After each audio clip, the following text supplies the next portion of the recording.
Welcome to the Rimworld mod rundown. We'll be taking a quick look at what you can expect to see from Glittertech Expansion. For starters, you'll need the additional workshop content, vanilla expanded framework, and harmony. Now, first off, if you previously used Glitterworld Uprising in 1.5 and are looking at this mod and thinking, wait, this looks awfully familiar, that's because it kind of is. Glittertech Expansion is the successor to Glitterworld Uprising, fully functional with 1.6 at time of recording, and including more content than the original mod did.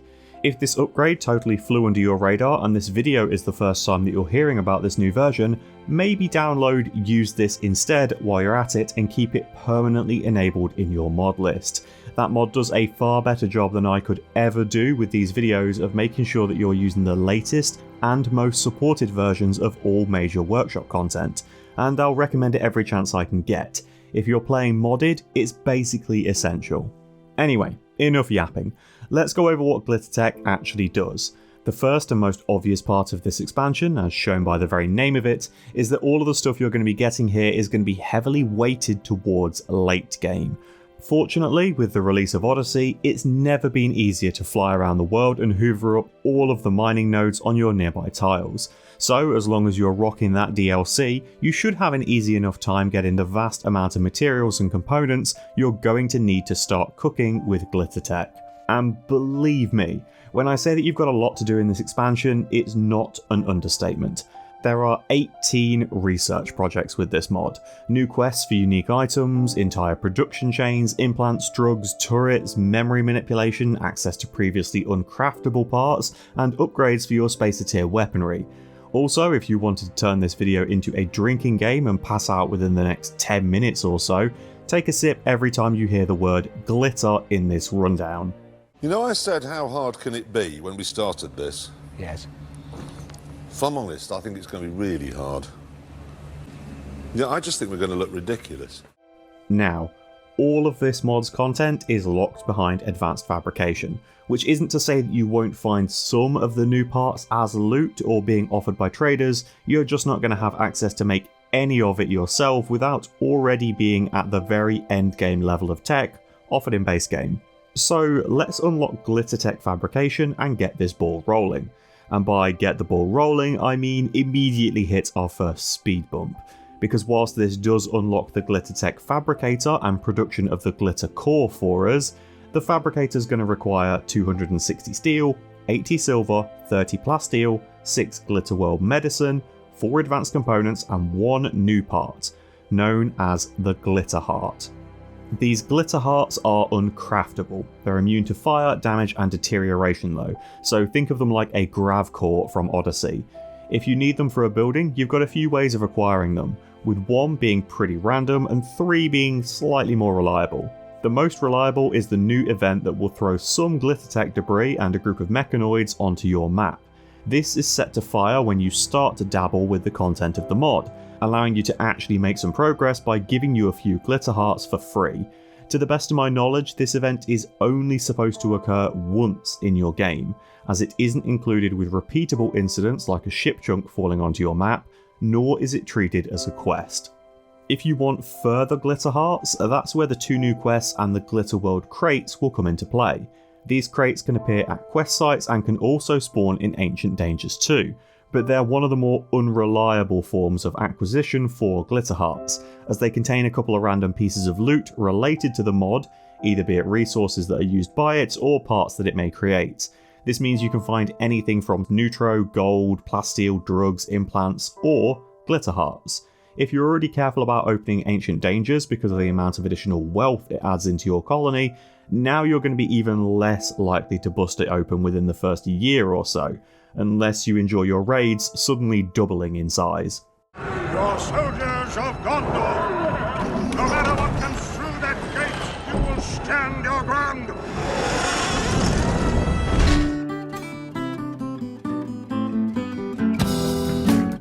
That leaves the Glittertech Outpost and the Research Facility quests. Now, these are going to be listed as the hardest difficulty in your log, and whilst they are harder than a normal outpost site, they aren't quite that savage.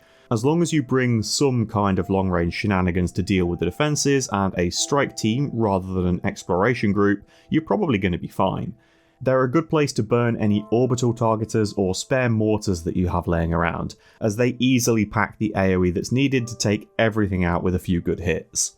The Glittertech Outpost is one of the 2 quest locations. It's defended by turrets, mechs, and hostile ancients. There will be new buildings and weapons from the mod on display here for you to face, but I'll cover those in more detail when we get into building them for ourselves. From my experience so far, there are normally around 4 crates at this location, 3 in a storeroom building and 1 in what appears to be a fuel refinery. The crates at these outpost sites also appear to be guaranteed to contain at least 1 Glitterheart each.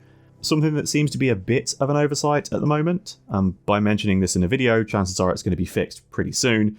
There are batteries at these sites, but no sources of power generation, with the large amount of turrets present capable of rinsing through all of the stored power in less than 24 hours. Provided you're willing to hold your ground against the human or mechanoid threats at the site when they move against you, you don't actually need to deal with the static defences. You can just settle down for a day, have something to eat, tend to your wounds, and then saunter in to claim and deconstruct everything for even more resources. Whoa, crystal ants, I think. Cool. Then you have the Glitterworld Research Facility. Again, defended by mechs, turrets, hostile ancients. In terms of differences here, replace the refinery room with an outdoor research area, and swap the Glitterworld crates with a chunk of Glitterworld debris at the centre. Again, no power generation to speak of, so you can hold your ground and you don't technically need to deal with the turrets. Just make sure you're setting up a safe area to keep your colonists from wandering into gunfire, and that way you can safely look away at your home tile if needed. So that's the quest sites, crates and acquisition methods for Glitterhearts.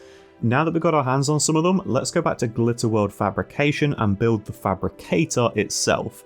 This structure is located in your production tab if you're using the standard architect menu. They work a little bit differently to a standard production building that you may be used to. They have something closer to a mechanoid gestation process in terms of how they craft, called forming, which works in multiple cycles that need occasional manual intervention from a colonist before it will continue. Whilst Glitterhearts may be somewhat difficult to come by and fabricators themselves are expensive to build, if you do want to dig deep with this kind of tech, you are probably going to want more than one of these in your workshop. And yes, workshop.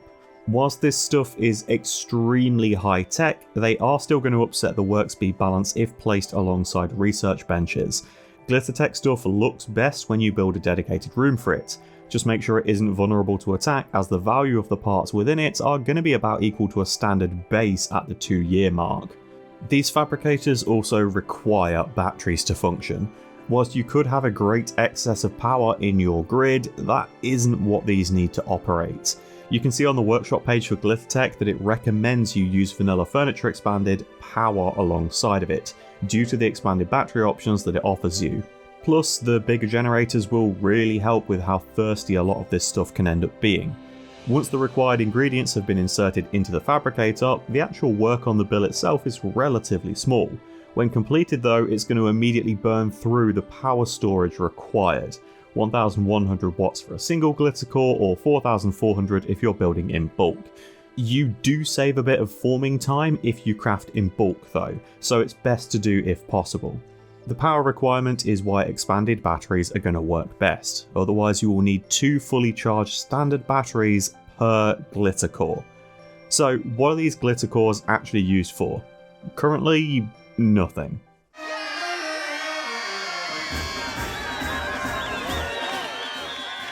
Oh, they were just about to show some close-ups of the rod.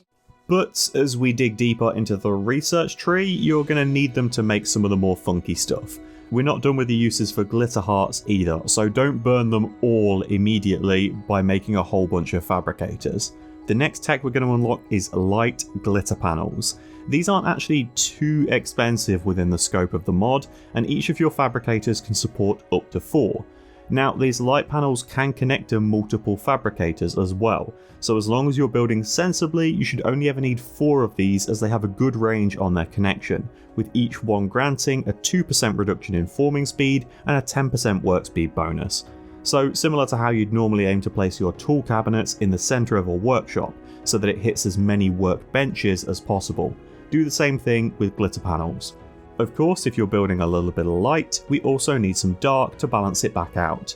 So we have dark glitter panels as well. This is the first structure we're covering that makes use of a glitter core too. So chances are you're going to make your light panels first to boost the speed of production and make it easier to build these next. Dark glitter panels connect exactly the same way that light ones do, only they're hitting a different stat and providing a greater impact on that forming duration. Each dark panel is providing an 8% reduction in forming time and a 10% reduction in stored power need. So just one dark panel packs as much impact to forming speed as an entire rack of light panels. This of course means with a fully stacked setup you are shaving 40% off the time and power needed to form a glitter core, as well as boosting the work speed at the fabricator itself by 40% too, with this dropping the power need from 8 fully charged standard batteries to just 5 when crafting cores, 4 at a time. That's either quite a good chunk of space saved in your battery room, or it's going to allow you to potentially squeeze another fabricator cycle into your power rotation, based on how fast you're charging and depleting your batteries when crafting glitter cores. That's the fabricator up and running with some nice bonuses then. It's time to unlock Glittertech Utilities and start making some real use of what it can offer. Let's start with the fabric's glitter panel. This is another part that connects to your fabricators, with only one fabric panel needed for your entire setup. As long as it's hitting all of your fabricators, of course. This is a structure that's also going to need a glitter heart to build, which is why you didn't want to burn through your stockpile of all of them too quickly. When the fabrics panel is connected, it unlocks the ability to create synthread and hyperweave.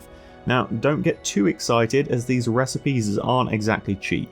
For 64 synthread you are spinning 64 cloth, 18 leather, 8 neutro, 8 uranium and 2 silver together, with it needing 2 fully charged batteries worth of power and 4 hours of forming. Not counting any percentage discounts that you have from light or dark panels here of course. Then if you want to enhance that synthread further and create hyperweave, well it's going to take 64 synthread as well as a further 32 plasteel and 2 components, as well as 1.5 days. Power at 400% capacity. How about that? These processes aren't out of reach by any means, but they also aren't cheap enough that you can just burn through crafting cycles to suddenly make all of your gear out of the best material in the game. It does make synthread accessible enough in some manner that you can actually use it outside of the starting gear you would normally land with Crash Landed, with hyperweave rapidly burning through your plasteel stockpiles, which is far more valuable and difficult to come by, at the moment anyway. Whilst Neutro might sometimes be a little bit tricky to obtain and take a trade mission or two, now you've got an additional way to acquire it with the Neutro Extractor. Unlike the fabric glitter panel however, this only needs a glitter core to build, not a heart, making it far more accessible. The builds you'll have access to with this bench are basically reverse engineering. If something takes neutro to make, you can destroy that item to reclaim the neutro from it.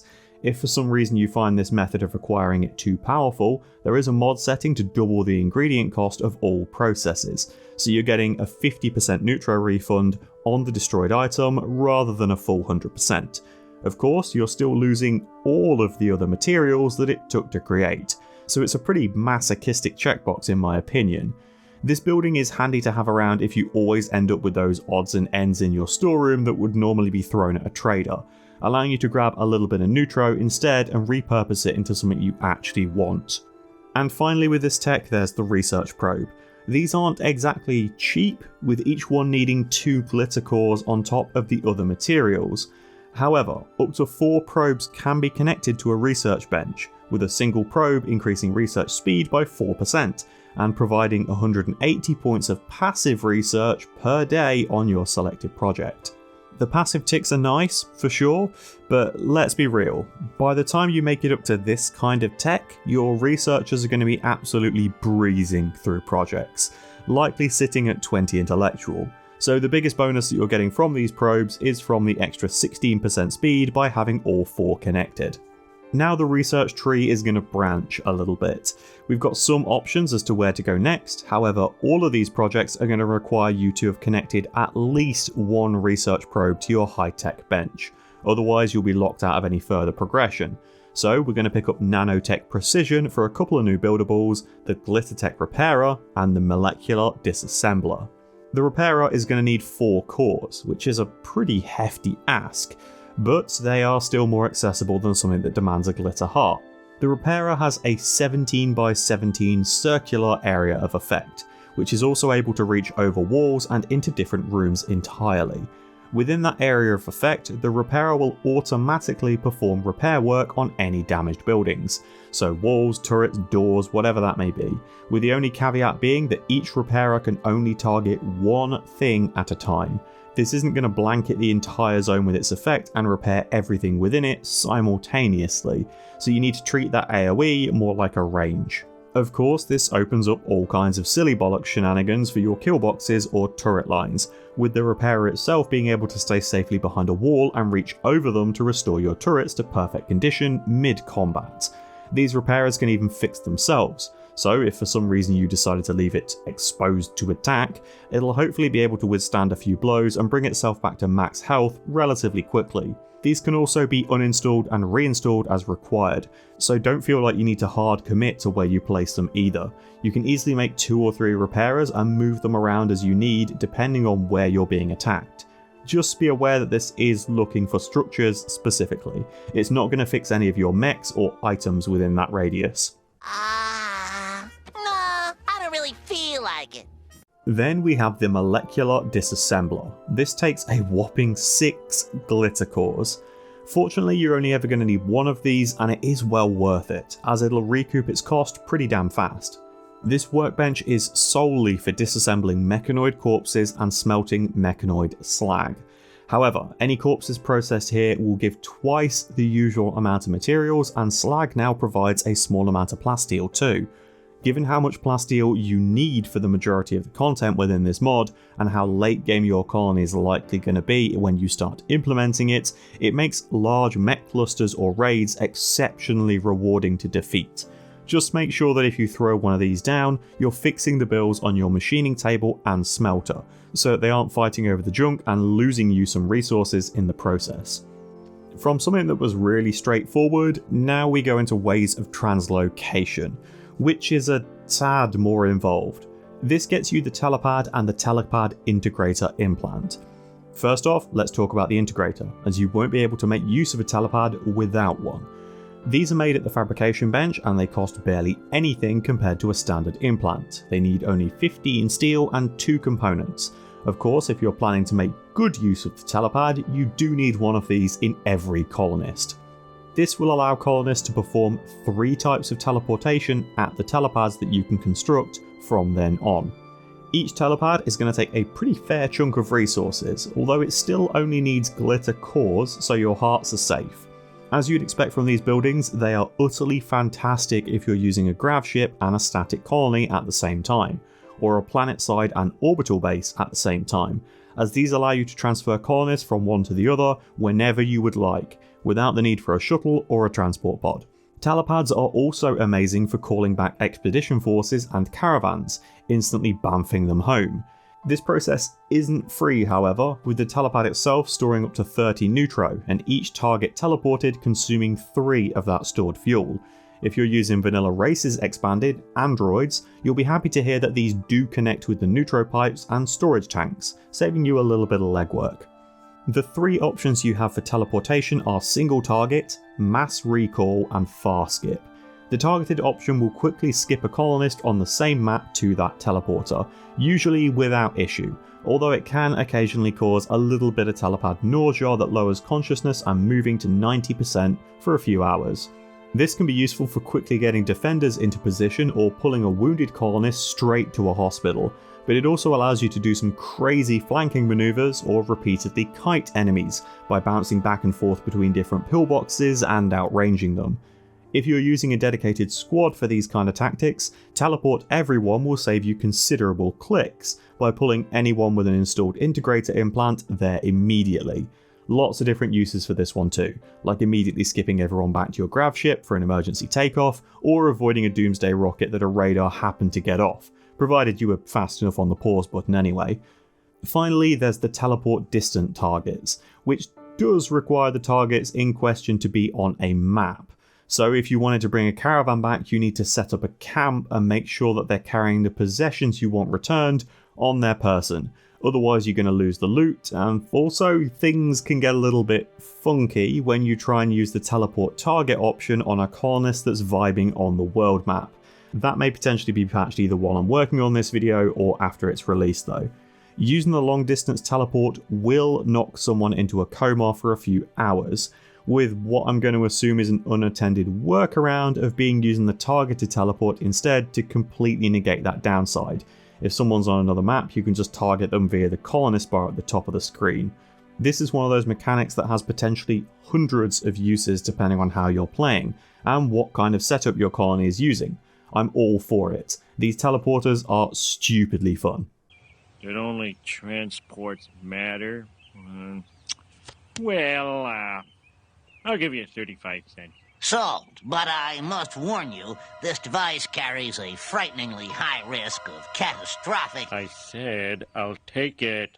Rather than jumping down to the next branch of tech, let's move over and grab heavy glitter tech that's unlocked by the previous two projects. At the moment, this is going to unlock the Orbital Targeter and the Solar Flare Bank. With a little bit more research, we'll also unlock the ADP Chain Pylon, but we'll cover that when we have both techs for it.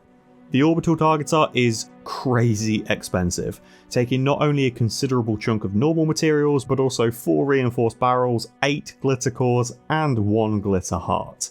As well as having this high inorganic cost, this also requires a living host that will die if you pull the trigger on this targeter.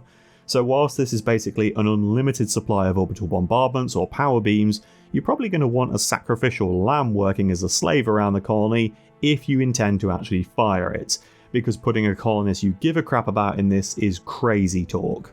Now, this thing is only capable of targeting on the tile that you have constructed it, but it doesn't rely on line of sight and it has a seemingly tile-wide range, making it exceptionally easy as a defensive option to use against a mech cluster, a siege raid, a fleshmass heart, basically anything that's going to sit still long enough to let you slap this down on top of them. Once fired, it takes around 25 days to cool down before you can use it again, which does give you a fairly good chunk of time to grab another biosample to insert. But it isn't just a lengthy cooldown you need to deal with, as this weapon is essentially a war crime, so expect any friendly or neutral factions to suffer a fairly severe relationship penalty when you use this, similar to how firing off a Neuroquake Psycast is an easy win against basically all raids, but will upset every faction because you used the big red button. You'll be happy to hear that the Solar Flare Bank is considerably easier to use, but equally as expensive. You're going to need a shield core to construct this, which is going to involve deconstructing a mechanoid shield. Then it'll also take 8 Glittercores and 1 Glitterheart, on top of the usual steel, plasteel and advanced components. Fortunately, one of these is realistically all you will ever need in your colony. This building is capable of intercepting a solar flare event. In order to intercept a solar flare, it requires fueling with advanced components, with each flare consuming 1. If you do successfully intercept a solar flare with this bank, it's then going to discharge the energy absorbed from such a massive surge across your power grid in a more manageable amount for about 6 days, starting at 4,500 watts and slowly dwindling down as the timer reaches closer to 0. Obviously it's not a reliable source of power in terms of keeping your base functional, but if you're relying on batteries a lot with Glittertech, it makes it considerably easier to charge them back to full.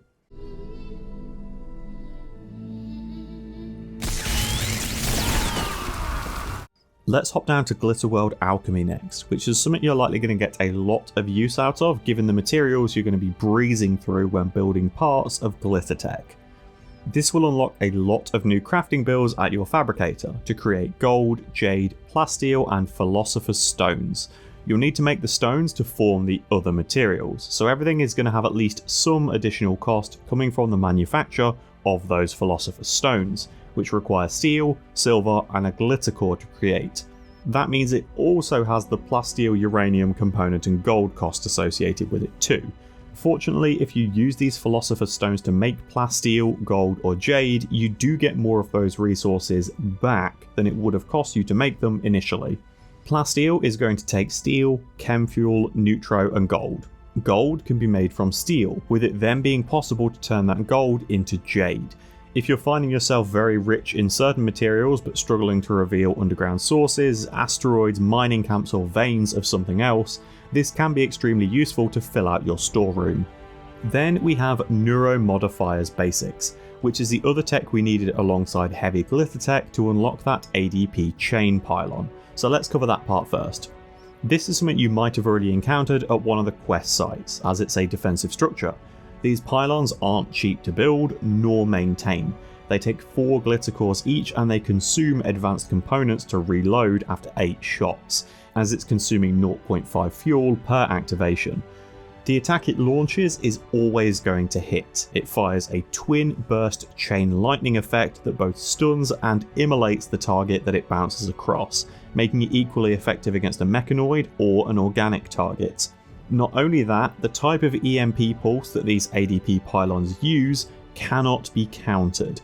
Mechs will be unable to meaningfully adapt to this onslaught, so whilst it can be a little bit stunted in its range, it does a great job at holding down a main entrance to your maze style killbox. It also has the potential to cause any attackers that are currently winding their way down the path to catch fire and run back the other way, which potentially spreads the blaze even further and helps in staggering their advance that little bit more. Just be aware that this turret is significantly more dangerous than others when it starts to take damage.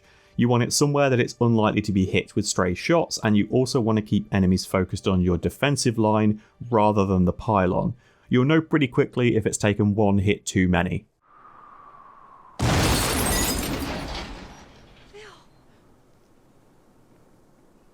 He might be okay.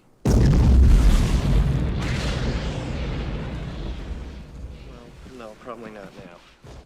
So onto the parts offered by Neuromodifiers then. You're going to be making the Addiction Remover, Gamma Serum, Glitterworld Medicine and Shimmertalk at your Fabricators, with the Neuroclear Console being its own thing. Not only that, if you've got mortars and IEDs researched, you also get the new type of shell and trap to mess around with. The Neuroclear Console has quite a specific set of parameters that it's looking for in order to trigger. Firstly, it needs to be built in a room that's smaller than 225 tiles large. For reference, a room with a 13 by 13 footprint, which is the largest square supported without building columns, takes 121 tiles of space once the walls are built, so a room would need to be massive for this not to function. The room also needs to be completely roofed. Provided that these conditions are met, this can either fire automatically or be triggered manually to remove any anesthetic effects from pawns within the room immediately. So, as you'd expect, it's great for hospitals if you're doing a lot of bionic installations across the colony, allowing them to instantly hop back up and get straight back to work. You're also going to need to fuel this console with Glitterworld Medicine. It takes 1 med per activation. However, a single activation could hit multiple targets. So if you know that you're going to be performing a lot of surgery, it's best to turn off automatic activation and manually trigger it once all operations are complete. That leaves us with the new options for the Fabricator then. We've got something really simple in the form of manufactured Glitterworld meds, converting 4 normal medicine with the help of 12 synthread and a Glittercore. Chances are it'll be more financially viable to continue to buy Glitterworld meds from exotic traders or to try and scavenge them, as you have a lot of other arguably better uses for your Glittercores than this. Addiction removers are crazy helpful to help keep your chemically fascinated colonists on track if they had a mental break and decided to consume your entire stockpile of a single drug, leaving them with an addiction that they can no longer feed and a 20 to 30 day withdrawal cycle. Just bear in mind that whilst this does work on most standard drugs, Luciferium isn't exactly a standard drug. If you've played with the Devil's Bargain, you can't get your way out of it by using one of these. There's a small debuff applied after using an addiction remover that lowers consciousness and makes the colonist extremely tired, but it'll pass in a few hours and then they'll be right as rain. Gamma serums are here for when you simply can't be bothered with strong-willed prisoners. If someone has certain traits that are stacking their resistance to global certainty loss, one of these can quickly get to work in lowering their ideological certainty and breaking their resistance to joining you. Just be aware that mind-bending drugs like this don't come without at least a little bit of risk to the target's brain, so jamming serum after serum into someone might turn them into a bit of a simpleton. I must get free, and in this mind is the key, my key. Shimmertalk is the final drug, a completely safe option that turns your socialite into a level 20 bard that has advantage on all charisma rolls. Sure, it'll lower their consciousness by 15% when taken, but the consciousness doesn't meaningfully impact the majority of stats that this is going to be buffing, with negotiation, social impact and trade price improvement all being determined by social skill, talking and hearing. So even though the colonists taking this will get a little bit of a hit from lowered consciousness, it's raised enough by the other offsets that you're still getting a better bonus. If you find that you've got a lot of stuff you need to trade, and chances are with the kind of materials you're going to be messing with when playing Glittertech, you will do, popping one of these can easily make hundreds or thousands of silver worth of difference when dealing with an orbital trader to get your plasteel and component fix. Let's cover the ADP shell and the IED trap version of it then. Well, mainly the shell, because you know how an IED works, it's the same as any other. You slap two of the required shells together, place it as you would like, and wait for enemies to walk over it. Bada bing, bada boom. The shell itself is going to take EMP shells, plasteel and a Glittercore to make. We've seen how powerful an ADP attack can be thanks to the chain pylon, but the shell goes wide with its impact and forgoes the fire. It's still going to be hitting for an unreal stun effect that bypasses mechanoid adaptation, with a large AoE and a 25-second timer, making it easily capable of locking down an entire raid if it's fired in staggered salvos. Whilst these are very expensive to make, you do only need one or two of these to land, and it can make clearing a mechanoid threat a far less daunting prospect. From this tech, let's dip down into teeth replacement next. And yep, you heard that right. Glitterworld Teeth for the Space British. You're going to need bionic replacements to have been researched to unlock access to this tech, and it'll get you the plasteel and golden teeth options. Are these implants overkill? Kinda, but they're also quite nice access to some fairly helpful buffs, and they're cheap enough that snagging them from traders is totally viable. Both of these are made at the fabrication bench if you do want to build your own, with the golden replacement offering a +1 to beauty, 15% more social impact, 10% trade price improvement, and speeding up eating by 35%. All in all, it's a handy little offset for your moral guide, leader or head of trade, especially if paired with Shimmertalk. The plasteel replacement gives you offsets that you might not have expected. It increases maximum nutrition, which means the colonist with these installed has a larger hunger bar and is able to work for a longer time before they need to grab a meal. It also helps with pain shock threshold and rest rate multiplier, presumably because their teeth are so perfect that they never experience jaw or dental discomfort in their day-to-day life. And of course, these plasteel teeth will also speed up eating too. Let's look at a picture book. The big book of British smiles.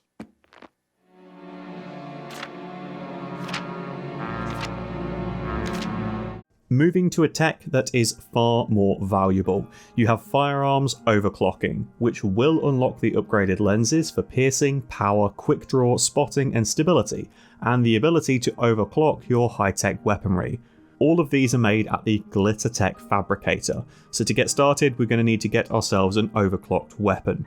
Without counting other mods, your options are going to be beam grazers, beam repeaters, charge lances, charge rifles, and if you're a crazy person, doomsday rocket launchers and triple rocket launchers.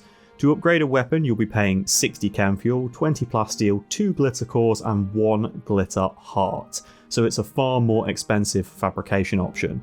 Not only that, the process itself is going to need 10,000 watts of stored power, not counting for any discounts that your panels may be adding there, which you should absolutely have built by now. It's still going to take a lot of cycles to complete as well, so don't expect this kind of gear to be on all of your colonists anytime soon. Not only that, the quality of the weapon persists across this upgrade, so you want to make sure that you're performing this on a masterwork or legendary quality gear.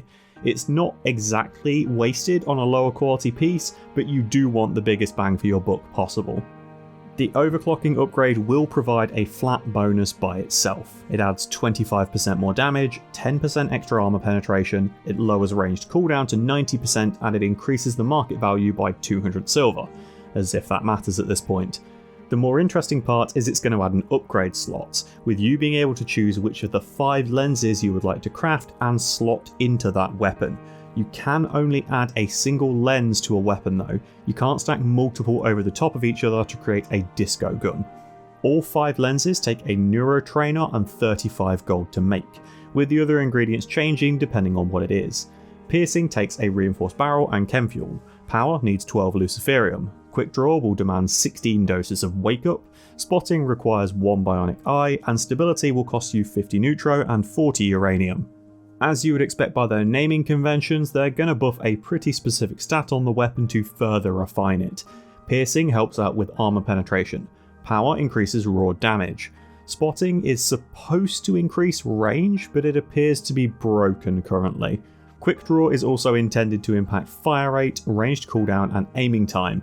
The stability upgrade is here to offset the risk of overclocking weapons, as these guns aren't exactly safe to the user anymore and have a small tendency to kind of explode from time to time. But let's be real here, the majority of players are going to go for power or quick draw, because more DACA is always the right answer. I am the scales of justice, conductor of the choir of death. Sing, brother clock.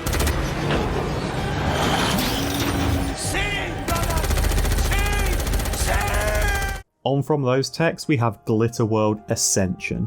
This has an extra part if you've also unlocked the Crypto Sleep Casket too, which is one of those projects that I've unlocked maybe 2 or 3 times in my entire playtime of Rimworld. This project is going to get you the Glitterlink, Golden Skin, Plasteel Skin and the Cryogenic Nexus implant, as well as the Aware Glitter Panel. Let's start with the building then, this Aware Glitter Panel. This connects to your fabricators just like the light, dark and fabric variant that we've built so far. The Aware panel is especially expensive to build however. It needs both a persona core and a glitter heart. This provides some massive bonuses though. It lowers forming duration by a huge 25% and it increases work speed by 35% too. At the cost of making the fabricators consume 15% more stored power when working. So it's going to be offsetting some of the discount that your light and dark panels have been applying. As well as these huge stat bonuses to make the process a lot faster, it also completely removes the need for manual intervention between cycles, so it saves your colonist a lot of legwork running back and forth from the Glittertech room. Provided that you're all set for batteries, this is a key part to making your fabricators run as efficiently as possible. Time for some more implants then, with all of these being made at the standard fabrication bench. First off is the Glitterlink. This packs some seriously potent buffs, but it's going to require investment in a fair few other technologies thanks to the costing of it. You're going to need mech tech to make standard subcores, and memory scanning from Glittertech to make memory cells.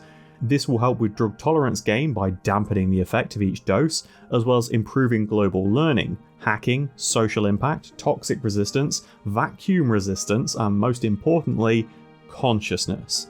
Not only are you getting all of these amazing bonuses, but an installed Glitterlink is also going to prevent overclocked weaponry from spontaneously exploding in a colonist's hands, meaning you're able to swap out a stability lens if you are playing it safe. The Cryogenic Nexus provides that same stability effect for overclocked weapons, but its main impact isn't as immediately obvious from the information screen. This is going to need a lot of different parts to make. Neutro, glittermeds, uranium, plasteel, advanced components and glittercores. It basically takes everything. For this you're going to be getting a scaling health effect from Cryogenic Nexus. This increases part efficiency, with the part being the heart, up to 125%, while slightly lowering blood filtration. It makes immunity gain worse. And then it grants 80 degrees of heat tolerance and makes the colonist totally fire resistant. That doesn't mean that they're immune to burns of course, just that they're never going to run around trying to extinguish themselves, they can't be set on fire. If somehow they manage to exceed this now massive heat tolerance they've been given, the Nexus goes from its dormant state into active, which provides a further 40 degrees of heat tolerance, so it's now up to 120, at the impact of even lower blood filtration and a slightly impacted breathing stat. If you continue to push this Nexus to work beyond that and hit around 60%, it shifts to unstable. Now it loses a dramatic amount of that heat tolerance, further lowering blood filtration and dropping the immunity gain speed directly by 15%. So whilst this implant can help you in extreme temperatures if you're trying to, say, burn down an insect hive, pushing your luck too far with it will end badly if you stick around for too long. If, by some bizarre circumstance, you've stayed in the hotbox for so long that this Nexus drops below 20% without succumbing to either heatstroke or accumulated burns, you'll see that it enters a stage known as malicious. This is still going to be hammering your immunity gain speed in different ways. It's now also dropping consciousness to 75% maximum, and it lowers the max comfortable temperature by 40 degrees, simulating what I can only imagine to be the worst kind of prickly heat ever, when even ambient room temperatures feel like needles against your skin. There isn't any kind of insta-dead mechanic with this hitting 0% on the implant, but it's going to take a lot of time to recover the percentage on the Nexus to get back out of this negative impact. Not only that, if you did manage to let it hit the point of becoming malicious, the colonist is likely going to need to be in a freezing environment to avoid being classed as gaining heat stroke, which is stopping the Nexus from recovering. It's a very vicious cycle if you've let it get that far. Help! Please help me! Willie, please. Mr. Van Houten has the floor. I, for one, would like to see the cafeteria menus in advance, so parents can adjust their dinner menus accordingly. That leaves the skin replacements. We've got gold and plasteel again. These are going to change the aesthetic of the colonist that they're installed on. If you aren't a fan of this change, there is a setting in the mod options to allow them to keep their original skin tone. Following a similar theme from the teeth, the golden skin is going to improve beauty by 2, social impact by 30% and trade prices by 10%, as well as providing a small amount of sharp, blunt and heat armour, and it even grants a +6 to mood. You're weirdly not paying that much gold and Glittercores for this implant. It's surprisingly affordable compared to some of the other parts that this mod offers, unless it's intended to be 10 times the price and the small materials offset wasn't factored into that cost. As you would expect, the plasteel skin is more combat oriented, with larger sharp, blunt and heat armor values across the entire body, as well as improvements to movement speed, injury healing factor and mental break threshold. Bear in mind that a skin replacement is classed differently to an armor gland from royalty too, so if you wanted to go deep on subdermal armor, combining this with a stone skin gland grants 110% sharp, 60% blunt and 120% heat armor as a baseline across every single body part, with both of these implants almost negating the move speed offset from one another. You're just going to need to accept a beauty debuff is all. Time to go into deep mind scanning. This is one of the more involved techs in the mod. It unlocks the memory pylon, the memory projector and the memory cell in its empty state. First, we're going to need some cells. These are made at the Glittertech Fabricator and cost just 1 Glitterworld Medicine and 2 cores to build 3 of them. How these cells work is determined by the most potent memory buff on the target that you choose to use them, with it copying either the most positive or negative effect. The use of memory here is very important. Memory buffs are things that expire within a set amount of time, rather than being applied by an effect in the health tab or being caused by a state of a need bar. So you need to think of something like got married or lost a friend, rather than high on yayo or sweltering hot. Once a memory has been extracted, the colonist cannot be targeted again for another day, meaning it isn't super easy to farm a huge stack of very potent memories from a single target in a matter of hours. So now we have either a positive or a negative memory stored for future use. Now's the time to get real nuts with it. You can select the memory cell and see how fast it's expiring, as well as the offset it's providing. These things aren't going to be around forever, but you can make them better with a little bit of work. Each cell can have the mood offset buffed twice, with each of these amplifications increasing the offset by, I believe, 25%. It takes a 1 Glitterworld Medicine, 8 Wake Up and requires an empty cell to transfer the improved memory into, with the process destroying the original. You can then reduce the memory expiration date 1 time, with that costing a healer mech serum, and again needing an empty memory cell. This is going to halve the expiration rate, taking that initial 40 days and making the memory instead last for 1.3 years. Finally, you can postpone the expiration date 3 times by using gold, Glittercores and an empty memory cell, which again adds, I believe, about a flat 40 days to the expiration timer.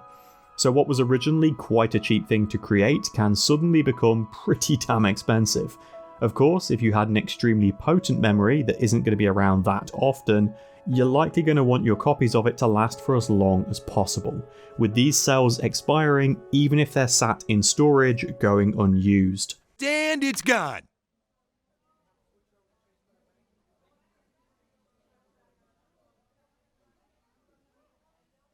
What? It's gone. It's all gone. Okay, so we have some memory cells. What are we actually going to do with them? You can either administer them into an individual by building memory projectors and inserting the chip, or you can broadcast it across an area by using a memory pylon.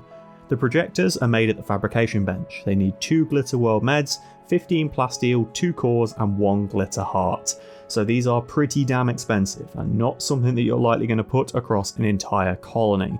Without any kind of chip installed, they provide a 5% consciousness buff and improve talking by 10%, which is a nice little extra. Of course, it's really not what you're using this for. It's the ability to plug in a memory chip and gain the contained memory, displayed as reliving memory buff. Now comes the rub. Positive memories will always be halved in their effect, and the bonus provided is going to be impacted by psychic sensitivity. They can stack if you're making a happy little potato to provide an AoE buff, of course, but for any active colonist you can now see why you need a seriously impactful positive to provide a meaningful bonus. Negative emotions, however, don't have this penalty and are still just as impactful as the original experience. If you have a colonist that is a psychopath, it's an easy way to get a huge mood buff on them, as things like dead colonists don't upset them. In fact, it does the opposite, as they enjoy watching really vivid stories. From this, you can probably guess what the memory pylon does, with it needing 3 cores and 1 heart per pylon, plus serve fewer your usual materials. You've got a couple of options to make good use of these, either spreading multiple different positive moods across the colony by placing them in areas with frequent foot traffic, or by tactically hiding them within your kill box or maze, so that enemies on your tile are bombarded with extremely negative emotions when approaching your base, increasing the likelihood that they're going to experience a mental break and do something else rather than fighting you. Just be aware that plugging the negative moods in to make this work is probably a job for your psychopath. It's going to utterly destroy anyone else. I have crippling depression. Next, we have 4 technologies that can be explained in a single section.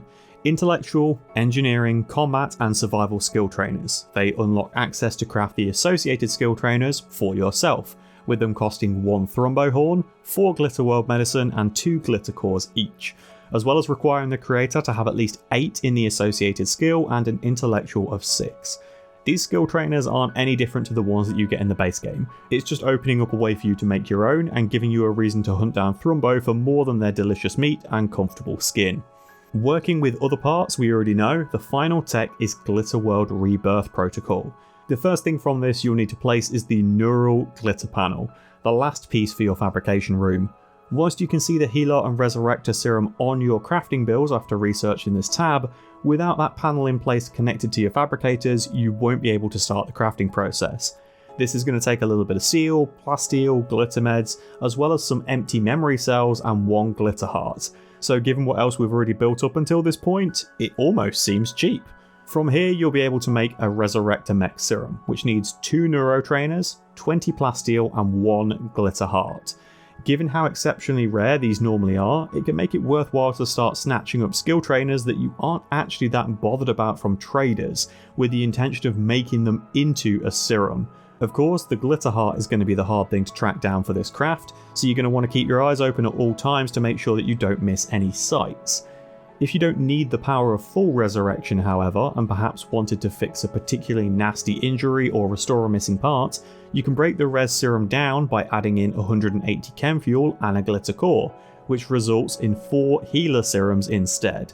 It'd need to be a really specific problem to require a healer serum at this stage though, given how much tech and materials you have access to. Things like bionics, biosculpting and addiction removal can deal with almost everything. And that's all of the stuff that Glittertech Expansion includes. Now, if you'll indulge me for a bit, I'm going to go on a tangent about balancing in Rimworld, and why this mod resonates with me more than others that offer high-tech or even ultra-tech options. If you ever see me responding to comments, especially around things like Deadman Switch, about how I do or don't vibe with certain mods, I'm hoping this is going to better explain it. Very broadly speaking, and there are always going to be exceptions to this rule or games that buck the trend, most management type games follow a pyramid structure of balancing within their design, with this involving low or even no tech options at the bottom and the highest tech parts at the top. What it translates into is that there should be more options for the early to mid game to round out a sturdy and solid foundation to build upon. In Rimworld, for example, you always have options to satisfy every need and a way to utilise every skill, regardless of what research or materials you have access to. Bows and clubs are always craftable, trees and plants can always be harvested, stone or metal can always be mined, colonists can tend to wounds without medicine, they can sleep on the ground or gain recreation by simply going for a walk. This foundation is solid. As you progress up the pyramid, you unlock more advanced options that build from what you had access to at that foundational level, with the reward of more investment being a better or more powerful outcome. So cooked food rather than raw berries, guns instead of bows, electric heaters and freezers rather than torches and passive coolers. Of course, none of these will function without interacting with that base level. For the pyramid to work well and feel satisfying to interact with, as you get closer to the top, parts should cascade down in a way that makes sense. Items that need advanced components, for example, can rely on that lower level to grant you access to make standard components. As you go down even further, you could land at the very bottom of the pyramid with the ability to mine for the materials to make them from scratch. Everything has a place, everything plays together. The problem I sometimes encounter with mods that add a large amount of high-tech parts is that they do not integrate into this existing pyramid. They instead choose to build their own right next to it. What I find then with this approach is that you're playing a game within a game. There's a noticeable difference between the balance offered from the base game content to what this new external mod is now presenting.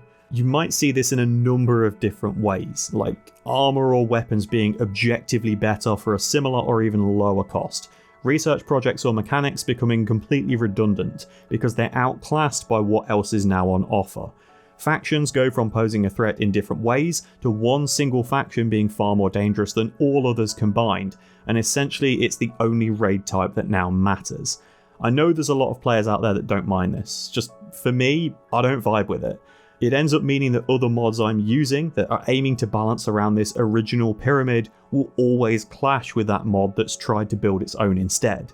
So why does Glittertech fit into that original pyramid for me when it's clearly adding a lot more weight towards the top without adding parts that have filtered back down throughout the rest of the structure? Simple. The majority of parts in Glittertech are already in that substructure. It gives you more uses for them and it costs things in such a way that nothing has become trivial in terms of acquisition, which is the key point here. Everything costs far more in its component state than the resulting outcome. Skill trainers, for instance, need 1,800 worth of silver in materials for something that has a market value of 750. The payoff is that the skill trainer will be more valuable to you as a player than a spare thrombo horn, some meds and a couple of cores. So whilst you could just keep waiting for traders or pestering the Orbital Guild in the hopes that an exotic will turn up, this gives you something to do during the end game stage when the majority of the colony is just idling around waiting for an event to occur, because you've fulfilled absolutely every need that your colony has. Similar to how the Luciferium expansion worked. It's something of a you're already winning so here's something to do because you've earned it, rather than this will make it very easy to win every fight and you're going to be bored of this colony within a couple of years kind of approach. Of course, this is all subjective. If you vibe with other mods and bounce off of this one, I'm not saying that you're wrong. I'm just pointing out why I enjoy this approach and why I would rather cover mods that integrate into that core design instead of those that try and build separately to it. If you'd like to see what I'm working on and get insights into upcoming projects, it's all available to view on my Patreon page. All the posts there are free to read, but if you would like, you can support me in producing content like this for just £1 a month. It gets your name in the credits of these videos, and it does help me to stay alive. Thanks for watching, folks. If you have any mods you'd like to see a full breakdown for, or suggestions of mods you'd like to see covered, feel free to leave them in the comments, I might get around to them. I'll be back again soon with another Rimworld mod rundown. Wherever you are in the world, enjoy the rest of your morning, afternoon, or evening. Take care.